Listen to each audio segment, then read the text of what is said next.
Pada saat ini, kultivasi dan aura kedua orang tersebut terungkap sepenuhnya. Chu Feng bisa merasakan bahwa di bawah batasan formasi, mereka berdua sekarang tidak hanya berada di tingkat dewa tingkat pertama dalam budidaya, tetapi kekuatan tempur mereka juga sama. Jika Anda ingin menentukan hasilnya, Anda hanya bisa mengandalkan pengalaman dan keterampilan tempur. Saudara Chu Feng, jangan menahan apapun, kalau tidak saya akan menyesal, kata Zhang Yingqiong.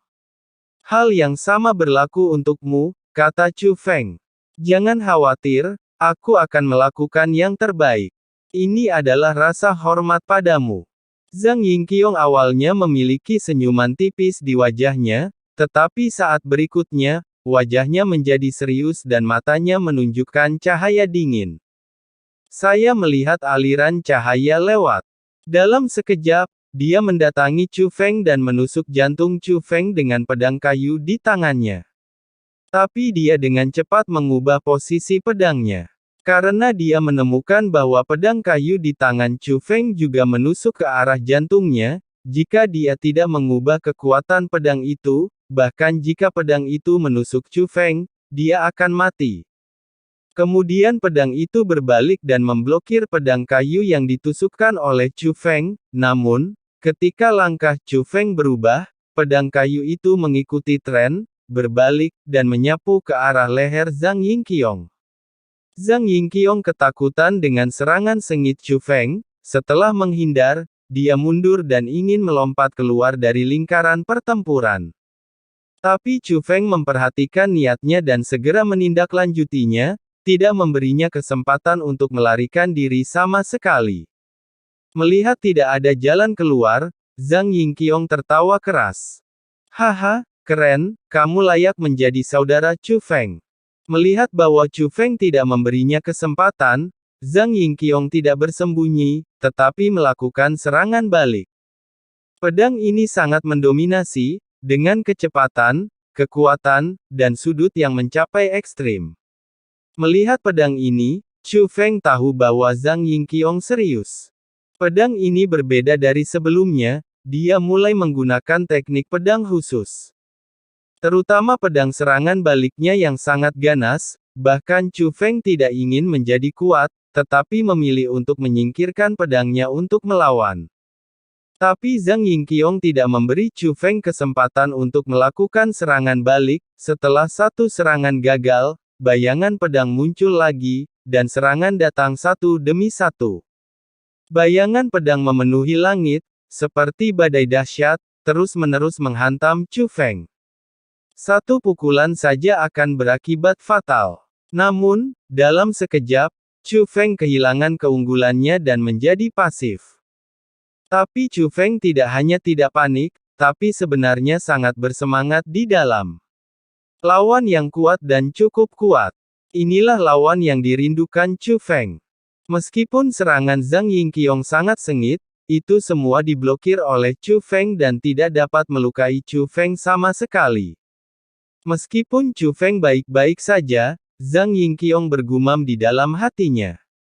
Karena dia sendiri mengetahui bahwa ilmu pedangnya bukanlah hal yang luar biasa, melainkan ilmu pedang yang telah diturunkan dari zaman kuno. Setiap gerakan dan gaya membutuhkan keterampilan yang sangat tinggi untuk menyelesaikannya. Ambang batas ilmu pedang ini sangat tinggi sehingga satu gaya pedang pun akan sulit dikuasai oleh seorang jenius dalam kehidupan ini. Bahkan jika dia telah sepenuhnya menguasai rangkaian ilmu pedang ini, karena terlalu sulit, akan sangat menguras tenaga jika dia menggunakannya. Oleh karena itu, ia tidak menggunakannya dengan mudah, namun selama ia menggunakannya, lawannya akan dikalahkan dalam waktu singkat. Tapi Chu Feng tidak melakukannya, tidak ada tanda-tanda kekalahan sama sekali. Meskipun serangan Zhang Yingqiong tampak sengit, dialah satu-satunya yang tahu bahwa semua serangannya sepertinya dapat dilihat oleh Chu Feng. Bahkan terkadang, sebelum pedangnya terlepas sepenuhnya, pedang di tangan Chu Feng sudah dikerahkan ke arah pertahanan. Dia memprediksi seranganku. Zhang Yingqiong segera menyadari bahwa meskipun serangannya cerdas namun sengit, sepertinya dia tidak memberikan kesempatan kepada lawan untuk bernapas. Tapi Chu Feng seharusnya sudah memperkirakan serangannya, kalau tidak, dia tidak akan bisa menahannya dengan sempurna. Jika ini terus berlanjut, dia tidak akan bisa mengalahkan Chu Feng sama sekali. Jadi dia bersiap untuk mengubah ritme dan mengganggu ritme Chu Feng dengan cara ini. Ups! Tapi begitu ritme serangannya berubah, Chu Feng, yang seharusnya bertahan, menikamnya dengan pedang. Terlebih lagi, serangan Chu Feng datang silih berganti dengan gerakan yang mematikan, membuat Zhang Yingqiong tidak memiliki kesempatan untuk melakukan serangan balik, ia hanya bisa bertahan secara pasif dan mundur terus-menerus. Bagaimana? Apakah dia bahkan memperkirakan bahwa saya akan mengubah ritme permainan saya? Dia hanya menunggu saya menunjukkan kelemahan ini dan melancarkan serangan balik. Zhang Yingqiong awalnya skeptis, tetapi segera membenarkannya. Jika itu orang lain, itu mungkin kebetulan, tapi serangan Chu Feng sangat ketat sehingga dia mengerti bahwa itu jelas bukan kebetulan. Kamu masih meremehkan Chu Feng. Zhang Yingqiong mulai khawatir tentang cara mengalahkan Chu Feng. Adapun Chu Feng, meskipun serangannya sama sengitnya, semuanya diblokir oleh Zhang Yingqiong. Setelah pertempuran, Chu Feng menemukan bahwa pertahanan Zhang Yingqiong berbeda dari miliknya. Dia mampu memblokir serangan Zhang Yingqiong karena pengamatannya yang tajam dan pengalamannya dalam pertempuran sebelumnya. Dia bisa memperkirakan dari arah mana pedang Zhang Yingqiong akan menyerangnya dan dalam bentuk apa. Tapi Zhang Yingqiong tidak. Zhang Yingqiong mengandalkan metode pertahanan misterius. Selama metode ini ada dan dia tidak ceroboh, dia bisa memblokir semua serangan. Teknik pedang yang sangat misterius. Baik menyerang maupun bertahan. Chu Feng belum pernah melihat ilmu pedang misterius seperti itu sebelumnya. Bahkan saking misteriusnya kemampuan pengamatan Chu Feng sulit ditiru.